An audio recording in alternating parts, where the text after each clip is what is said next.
kita naman na hindi kayo mawawala dahil sa inyong costume. Anong pangalan ng grupo ninyo? Kami po ang New Generation Abuyog from Abuyog, Leyte po. Alright! Puro boys, pero may nag-iisang bulaklak.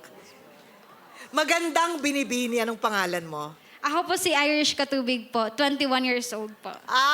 Irish. Sinong pumilit sa'yong sumali dito? Isa po akong founder ng New Generation na Buyog po. Mga ilang taon nyo nang ginagawa itong pagsasayaw na ito? Almost 2 years na po kami sumasayaw po. Nag-perform po kami sa mga dancing contest po sa barangay po. At nananalo kayo? Opo. Okay! Woo! Tingnan natin kung paanong pasabog ang gagawin ng pagsasayaw ninyo. New Generation Abuyog. Let's go. We're ready for Thank you po. Thank you. Good luck. Ay, may props sila.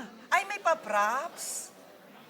Construction worker. Oh! Construction workers.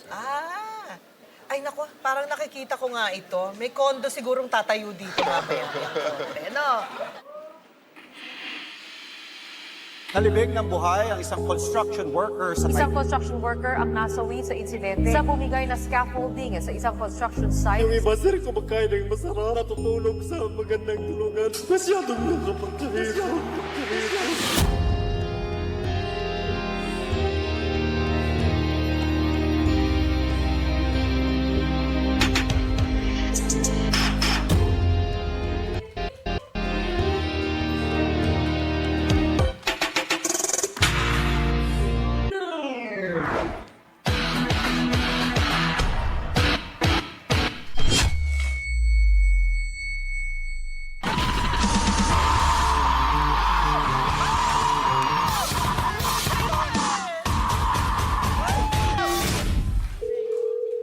Engineer RG of New Generation Company. How's the new house project?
Alam nyo, niloko nyo kami dyan, ha? Akala ko talaga, totoong tao na yung hinagis nyo.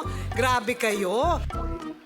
Yung nagustuhan ko dito, pwede naman sila sumayaw lang eh. Pero meron kasing social issues din na nilagay. Totoo. And I feel like yung generation ngayon, kailangan talaga nilang malaman yung mga nangyayari din sa mga, kagaya dito, yung mga construction companies na minsan yung mga safety regulations. Paano ba nag-start yung inspiration nyo? Bakit ito yung pinili nyo na theme? Kasi po yung mga member namin po, meron silang mga mama, mga kamag-anak na construction worker. Then sabi ko sa kanila, what if gagawa tayo ng concept bilang isang pasasalamat sa mga nagawa ng mga construction worker. Ang ganda ng ginawa nyo. Tsaka saludo sa lahat ng construction worker, hindi madali yung trabaho na yan. Thank you po. Totoo. Maraming salamat. Maliban sa sobrang galing nyo, ang ganda rin ng background. So, thank you guys. Thank you po. I enjoyed that. Really, I appreciate that. Yung first part, I really like that. Yung merong social relevance, like you said. Yes, sir. Ang dami ko na nakitang nagsasayaw. Nagtatumbling dyan, halos mamatay-matay sa pagbaksak. But yung inyo, aside from being concise, no, sa movements, yung choreography nyo, fantastic.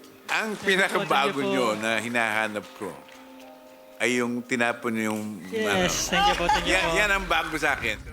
Tapos, pinressure nyo naman agad yung mga susunod. Medyo nagpanik ako. Kala ko, ano ba to? May pakaba agad sa una eh. Excited pa ako na mapanood kung ano yung ibibigay nyo sa amin na performances sa mga susunod. So, it's a yes for me. Ito yung energy na kailangan natin. So, it's a yes for me.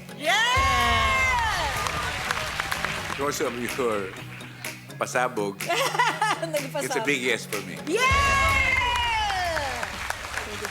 Sa palagay ko, na-entertain kami at sapat lang yung length ng performance ninyo para mapagsiksik ninyo lahat ng gusto nyong ipakitang mensahe. At kami talaga ay hindi pumikit sa mga pinakita ninyo. Congratulations. You have 4 yeses! Pasok kayo sa susunod na round! Musta ka? Okay, check mo yung pulso. Okay ka pa ba? Sige, check mo lang. May binubulong siya. Oh, pasabi ka. Paras kami ng baho. Generation Abuyog! Nagsisimula pa lang ang mga gulatan ngayong gabi. Trust me.